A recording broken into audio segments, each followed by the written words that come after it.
Hello everyone. My today's lecture is about past indefinite tense. अब past indefinite tense की पहचान क्या है और इसका कैसे यूज़ करेंगे, इसका सिंटेक्स क्या है, ये मैं आपको बताऊंगी.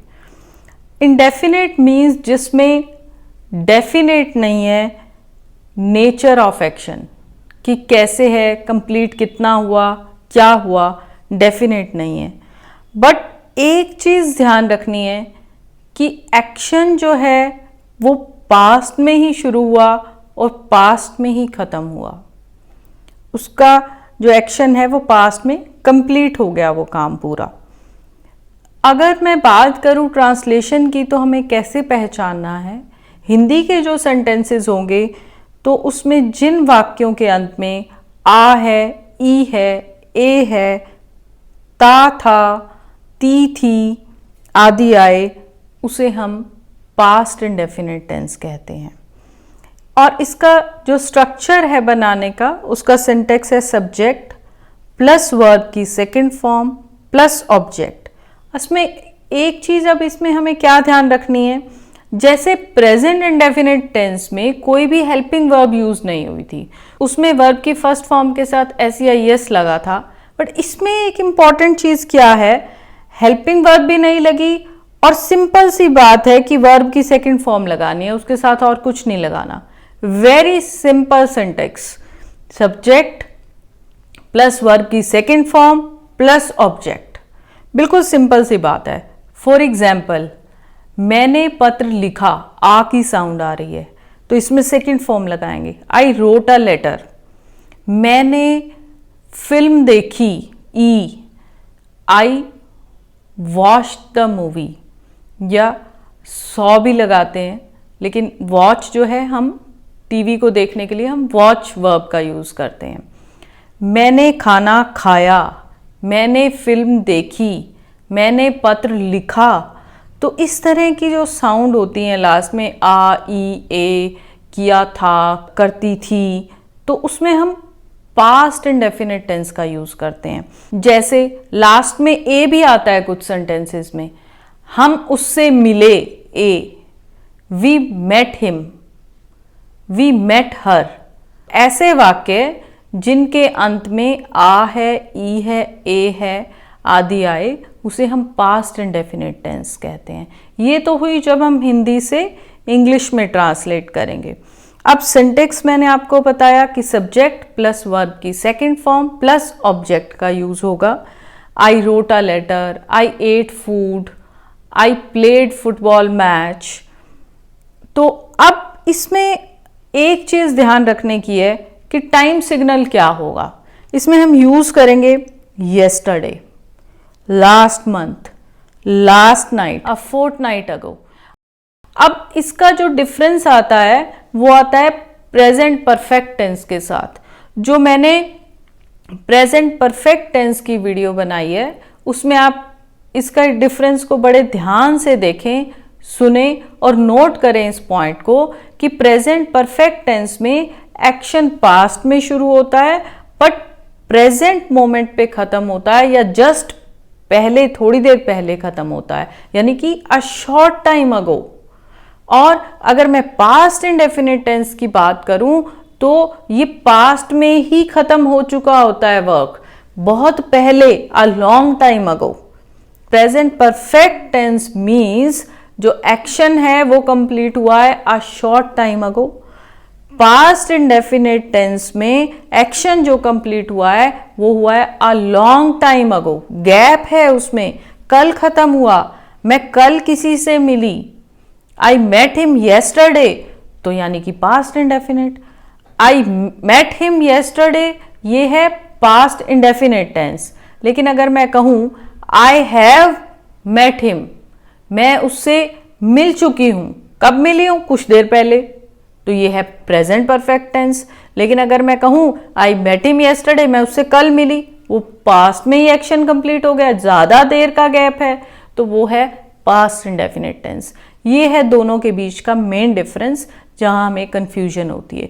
तो अगर आपको एग्जाम में फिल इन द ब्लैंक में वर्ब की फॉर्म फिल करनी है और वहां वर्ड यूज है yesterday, last month, last night, fortnight ago. तो ऐसे ऐसे जब सेंटेंसेस आए तो आपने बिना सोचे पास्ट इंडेफिनिट टेंस का यूज करना है, यानी कि वर्ब की सेकंड फॉर्म लगा देनी है। और अभी आप ध्यान रखें इस बात का कि प्रेजेंट इंडेफिनिट टेंस में भी हेल्पिंग वर्ब यूज नहीं हुई, पास्ट इंडेफिनिट टेंस में भी हेल्पिंग वर्ब यूज नहीं हुई। और दूसरी बात, हम 12 टाइप्स कर रहे हैं टेंसेस की, जो इनके पार्ट्स हैं। किसी भी टेंस में वर्ब की सेकंड फॉर्म यूज नहीं होती, सिर्फ अकेला एक ऐसा टेंस है पास्ट इंडेफिनिट टेंस जिसमें हम वर्ब की सेकंड फॉर्म का यूज करते हैं। अदरवाइज या तो वर्ब की फर्स्ट फॉर्म लगती है, कभी आईएनजी लगता है, कभी वर्ब की थर्ड फॉर्म लगती है। वर्ब की सेकंड फॉर्म सिर्फ एक ही टेंस में लगती है, वो है पास्ट इंडेफिनिट टेंस। तो ये हमने बात की थी अफर्मेटिव सेंटेंसेस की, सिंपल सेंटेंसेस कैसे बनते हैं जिसमें हमें स्टेटमेंट देनी है। अब आती है बात नेगेटिव सेंटेंसेस की। मैंने खाना नहीं खाया, I did not eat food. अब यहां क्या लगा है? Did not.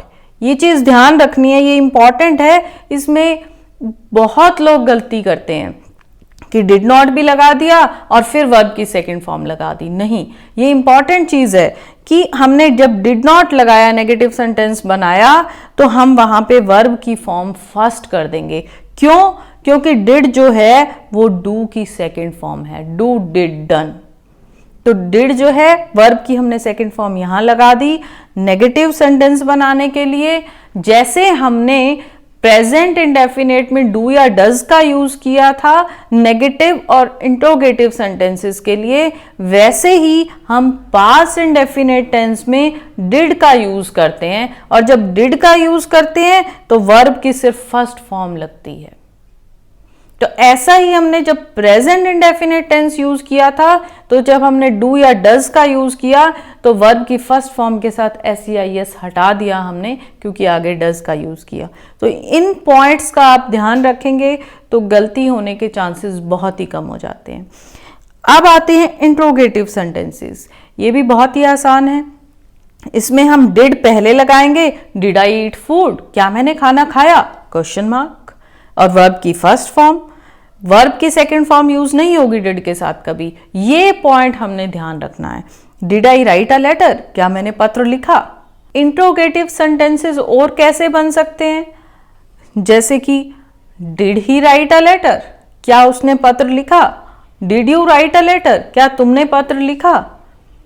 Did you eat food, क्या तुमने खाना खाया।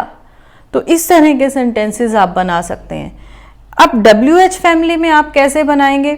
सिर्फ आगे आपने WH के जो फॉर्म्स हैं when, why, how, which, what, ये लगाना है। तुमने खाना कब खाया, when did you eat food. मैंने खाना कब खाया, when did I eat food. तुमने मुझे क्यों बुलाया, व्हाई डिड यू कॉल मी।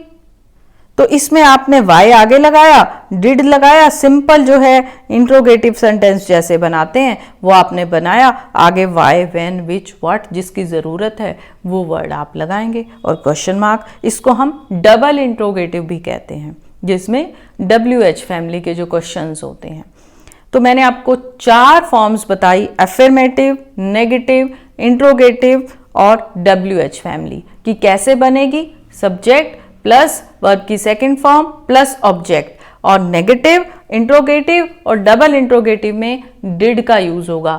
जब डिड का यूज होता है तो वर्ब की फर्स्ट फॉर्म लगेगी, क्योंकि डिड जो है डू की सेकंड फॉर्म है। ये इंपॉर्टेंट पॉइंट्स थे इसके बारे में। और एक इंपॉर्टेंट पॉइंट जो आपने ध्यान रखना है वो ये time signal, yesterday, last month, last night, fortnight ago हो तो आपने वर्ब की सेकंड फॉर्म यूज करके पास्ट इंडेफिनिट टेंस बना देना है। और इसमें पास्ट में ही एक्शन शुरू होता है, पास्ट में ही खत्म हो जाता है, लॉन्ग गैप होता है। प्रेजेंट से इस एक्शन का कोई लिंक नहीं होता। तो इसमें एक आपने टाइम सिग्नल का ध्यान रखना है। जैसे yesterday, last month, last night, fortnight ago हो तो इसका मतलब ये पास्ट इंडेफिनिट टेंस है। अगर अफर्मेटिव हैं तो आपने वर्ब की सेकंड फॉर्म लगानी है। अगर नेगेटिव सेंटेंसेस हैं तो डिड नॉट का यूज़ करना है, इंट्रोगेटिव हैं तो डिड का यूज़ पहले करना है, ये मैंने आपको बताया है। लेकिन इससे टाइम सिग्नल से हमें क्या पता चलेगा कि ये पास्ट इंडेफिनिट टेंस है, ना कि प्रेजेंट परफेक्ट टेंस, जिसमें डिफरेंस करने में अक्सर स्टूडेंट्स को प्रॉब्लम होती है और वो एग्ज़ाम में गलत वर्ब की फॉर्म भरते हैं। ये डिफरेंस पता करना उनके लिए मुश्किल हो जाता है कि हम प्रेजेंट परफेक्ट टेंस यूज़ करें या पास्ट इंडेफिनिट टेंस यूज़ करें। और मुझे उम्मीद है कि इससे आपको डिफरेंस पता चल गया होगा और ये आपको पास्ट इंडेफिनिट टेंस अच्छे से समझ आ गया होगा। अगर आपको ये वीडियो अच्छी लगे तो इसको लाइक करें और शेयर करें। Thank you so much.